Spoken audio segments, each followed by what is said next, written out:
The Tumbleweed 240 litre compost bin is designed for medium-sized gardens, and it has the flat pack convenience for easy transportation.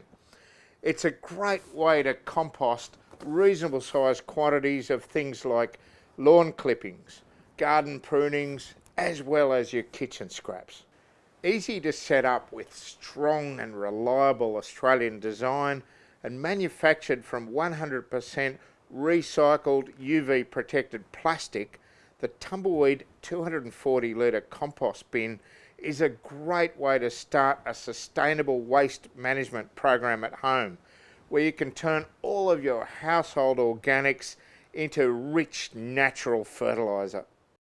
The first step in assembling the unit is to join the three identical panels together by inserting the bolts into the corresponding holes on the adjoining panels and tightening the nuts on the inside.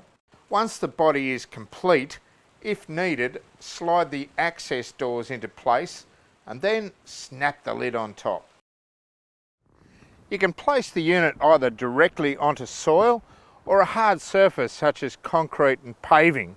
And these access doors, there are 3 of them, which allow you to get the mature compost out the bottom.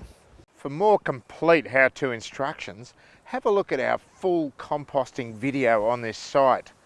You'll find our product in the home garden aisle at your local Bunnings store.